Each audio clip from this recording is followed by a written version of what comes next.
آپ کی یہ وقت کا بہترین استعمال ہے، محبت اور پیار سے چلیں اور لوگوں کے سامنے محبت اور پیار کا ایسا اظہار کریں کہ جس طرح میرے آقا و مولا حضرت صلی اللہ علیہ وسلم کا طریقہ تھا کہ مشرک بھی آتے تھے، کفار بھی آتے تھے، ان کو سینے سے لگاتے تھے، بلکہ بعض اوقات اپنی چادر بچھا کر ان کو بٹھاتے تھے۔ ہم تو غیر مسلموں پر بڑے ناراض اور غصے میں رہتے ہیں، ڈنڈے لے کر پھرتے ہیں، کوئی ملے تو اس کی ایسی کی تیسی کر دیں۔ خدا کے لیے یہ سوچیں ختم کی جائیں۔ میرے نبی کی سنت یہ ہے کہ غیر مسلم بھی آتا تھا، اس کو سینے سے لگاتے تھے، اپنے ساتھ بٹھاتے تھے۔ میں وہی بات عرض کر رہا تھا کہ اپنی خرابیاں تو دیکھو، ہمارا حال تو وہی ہے جو ہمارے دوست بتاتے تھے کہ ایک بلوچ کو مولوی صاحب نے تقریر کی کہ بھئی اگر کوئی بھی، بالکل ایسا ہی ہمارا حال ہے، کوئی بھی ایک غیر مسلم کو مسلمان بنا دے تو وہ جنتی ہو جائے گا۔ وہ مولوی صاحب نے اپنے رنگ میں یہ بات بیان کر دی۔ ایک بلوچ آدمی بیٹھا ہوا تھا، اس نے یہ بات سنی، اس نے کہا تو بڑا آسان کام ہے، میں نے ساری زندگی ڈاکے ڈالے ہیں، چوریاں کی ہیں، اب میں کسی ایک کو مسلمان بنا لوں تو میرا تو بڑا ہی پار ہے، وہ ساری چوریاں معاف ہو جائیں گی۔ یہ سوچ غلط ہے میرے دوست، اس کے بدلے میں وہ سوچ اچھی ہے۔ ایک فقیر صاحب بٹ شاہ کے ٹھٹے کے دوست بیان کر رہے تھے، وہاں کا دوست، وہ اب بھی آتے ہیں، بڑے پیارے ہمارے دوست ہیں۔ وہ کہتا ہے میں قوم پرستوں کے ساتھ رہتا تھا اور چوریاں کرتا تھا۔ کہتا ہے کہ جب میں نے ذکر لیا، صحبت کی، میرے اندر ایسی سوچ پیدا ہوئی کہ وہ ساری چوریاں مجھے یاد آئیں۔ کسی کی بکری اٹھائی تھی، کسی کی مرغیاں اٹھائی تھی، کسی کی کچھ چوری کی تھی۔ وہ کہتا ہے گن گن کے ان سب لوگوں کے در پہ جا کر میں نے پیسے واپس کیے۔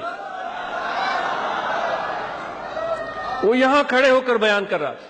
لوگ حیران ہو گئے کہ بھئی تم تو لوٹنے اور مارنے سے باز نہیں آتے تھے، آج تمہارے اندر یہ تبدیلی کیسے رونما ہوئی ہے؟ یہ ہے محمدی، یہ ہے عاشق رسول۔ ہم چوریاں کرتے ہیں، فراڈ کرتے ہیں، ملاوٹ کرتے ہیں، پھر چلتے ہیں عمرے کے لیے، بھئی سارے معاف ہو جائیں گے۔ ہم اتنی خرابیاں کر کے جب حضور کے سامنے جائیں گے، کس منہ سے حضور کے سامنے جائیں گے؟ شرم آنی چاہیے ہمیں۔ وہ فقیر کی مثال آپ کے لیے بہترین ہے جس نے کہا کہ ان سب کو میں نے واپس کر دیا، ان سب کو میں نے واپس کر دیا۔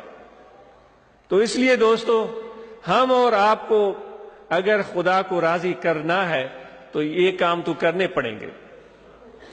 ایسے اتنا آسان کام نہیں ہے۔ سندھی میں چنان بابا اکا جی ماکھی لاہنی کونے کا، کچھ تو کرنا پڑے گا۔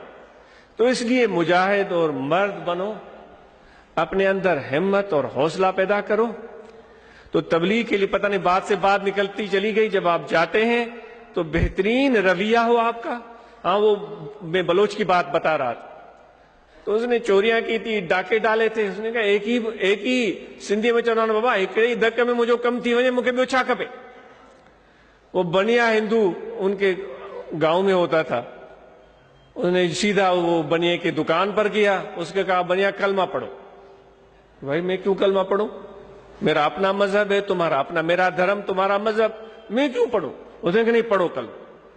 بھائی کیوں پڑھوں میں کلمہ؟ اس نے یہ کلاڑی دیکھی ہے، اگر کلمہ نہیں پڑھا، آج ہم بحیثیت مسلم کو ایسا تو نہیں کر رہے ہیں، ذرا سوچئے گا۔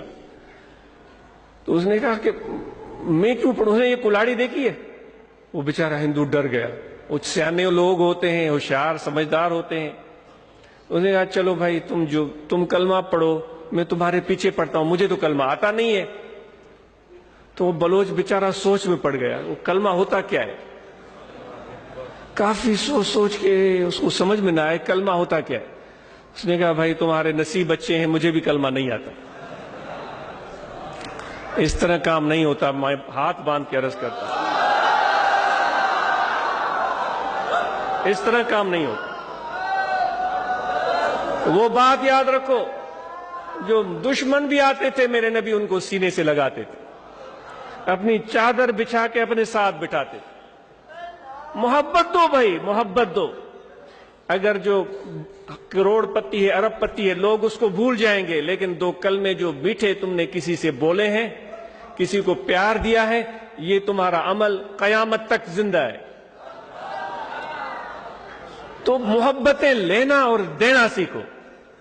تو آج کے بعد بحیثیت باپ، ایک ذمہ دار فرد کی بحیثیت باپ ذمہ دار بن کر اپنے بچوں کی تعلیم و تربیت کا بہترین خیال کریں گے اور اپنے بیویوں کے ساتھ اچھا سلوک کریں گے، اور بیویوں کو بھی چاہیے کہ اپنے شوہر کو اپنا مجازی خدا سمجھتے ہوئے، جس طرح حضور نے فرمایا کہ سب سے زیادہ حقوق عورت پر اپنے شوہر کے ہیں، تو وہ اپنے ان حقوق کو، میرے آقا کی تعلیمات کو سامنے رکھ کر وہ کوئی کمی نہ چھوڑے، مرد بھی کوئی کمی نہ چھوڑے۔ جب گھروں کا ماحول اچھا ہوگا، لڑائی جھگڑے ختم ہوں گے، پھر انشاءاللہ پورے گاؤں پر اثر پڑے گا۔ ایک گاؤں ٹھیک ہو گیا، پھر ایک دوسرا گاؤں ٹھیک ہونا شروع ہو جائے گا۔ تو فقیروں، آگے